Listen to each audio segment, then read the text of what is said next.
inventé l'imprimerie. Johannes Kotemba.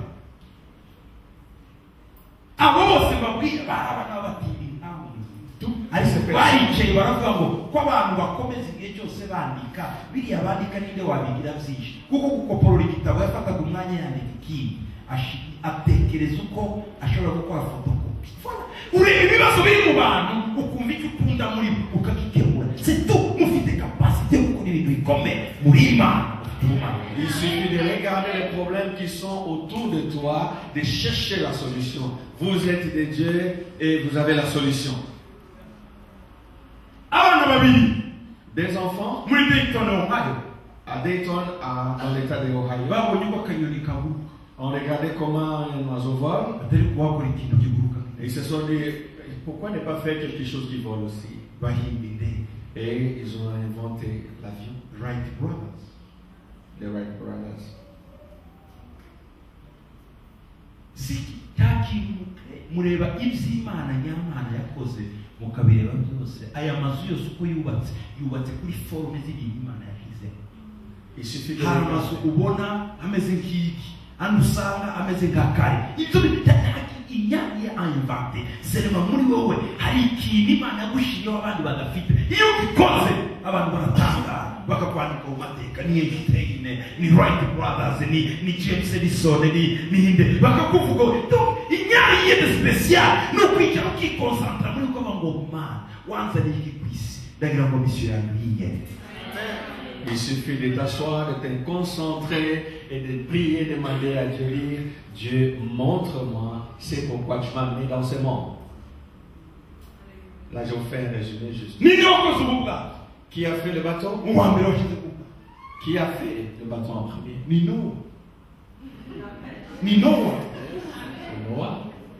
Noé.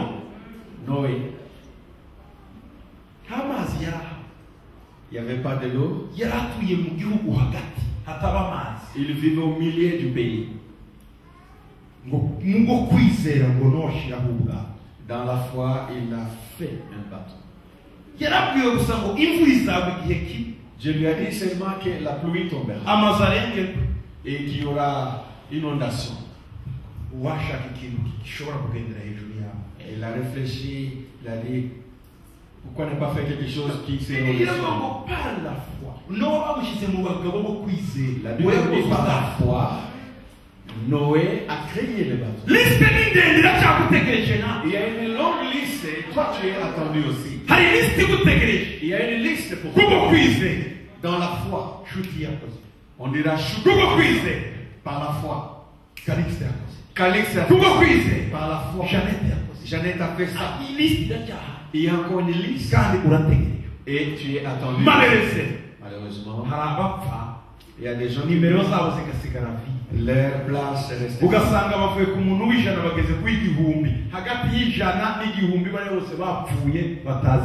On peut sauter et aller de la centième personne à la millième personne parce que ceux qui sont là au milieu n'ont pas pu faire leur mission.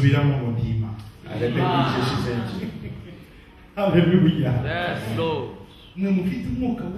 Vous qui avez le Saint-Esprit, je suis étonné. Le Saint-Esprit te donne une révélation que les autres n'ont pas.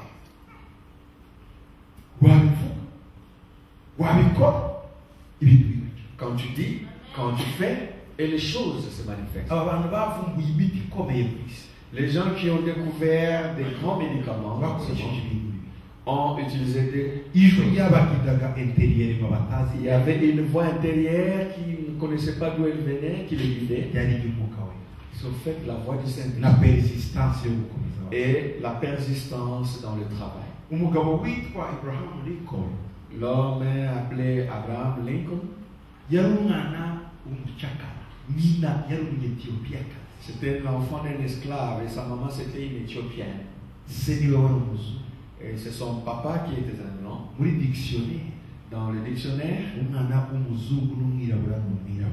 en fait, l'enfant, le métier était considéré comme un noir.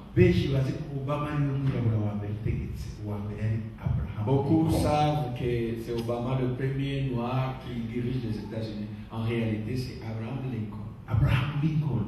Abraham Lincoln, yari umwana nyina yari umwetiyopiyakazi w'umwirabura. sa maman était noire, une éthiopienne.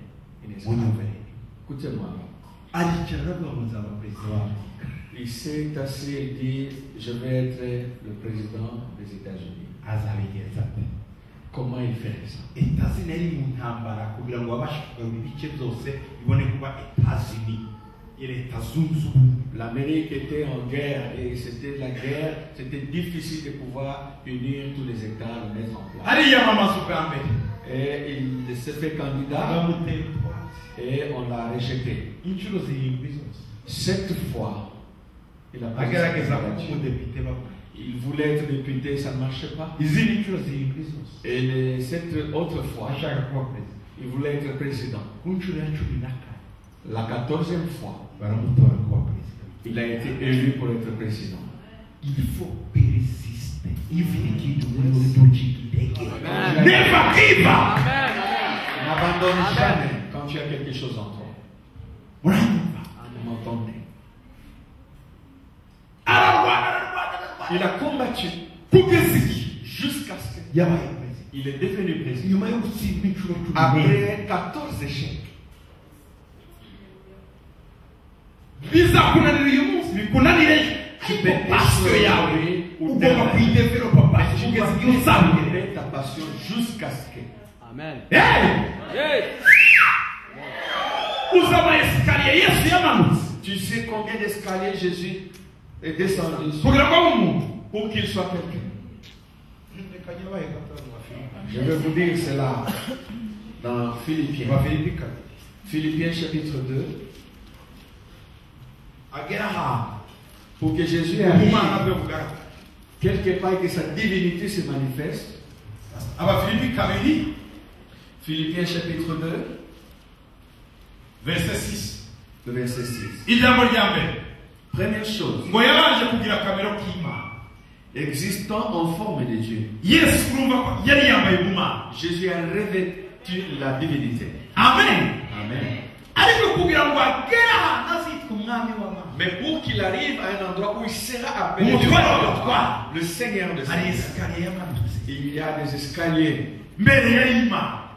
Il a fait Dieu première chose. niko nawe umeze. C'est ce que tu es. icya kabiri Deuxième chose, abona ko atari ikintu cyo kugundira. Si ikintu cyo kugundira. il n'a pas regardé. Yumva ko atari ikintu yafata yaguma. Il a trouvé que ce n'est pas quelque chose qui devait garder de ce ikikwishe Ce qui te détruit, ni ukunyurwa kubi. c'est que tu es satisfait de l'endroit où tu es. ako kazone kawe stable Tu es dans ta bakwishyura fagitire zanjye akariro Je vais juste te n'abana banjye bakaboneka payer l'électricité, rien à faire avec le reste. iyo ushaka kugera ku nzego zikomeye ubanza kwiyambura icyo ubundi. Quand tu veux percer, arriver loin, tu dois d'abord te dévêtir de ce que tu as. murumva banzu bakazwe n'imibereho. Commence par être fâché ngo kuba kw'Imana ngo yumva atari ikintu cyo kugundi. contre dans la situation dans laquelle tu es. Jésus s'est dit, garder la divinité, ce n'était pas une bonne chose. Amen. Amen. Bibiliya iravuga La Bible nous dit, number 1 ngo yisiguza ku murongo wa karindwi. Iyi ni esikariye ya mbere yisiguza ariyamura. il s'est dépouillé.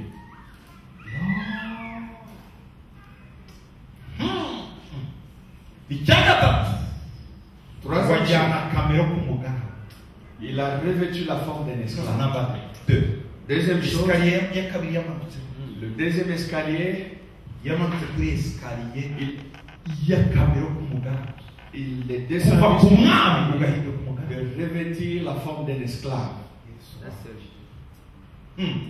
abaseriviteri donc umugabo imbata. Il se fait serviteur, esclave. umugabo w'imbata Le serviteur est esclave. kuva ku mwami ukiyambura kositime y'ubwami ukaba imbata. Sinzi ko mubyumva. C'est dépouiller du costume du roi et mettre celui d'un esclave. esikariye ya gatatu Le troisième escalier, ngo yagendaga ahindura amakoti il changeait, yambaye ikoti ry'ubumana. Il avait le costume de divinité. Number one. La première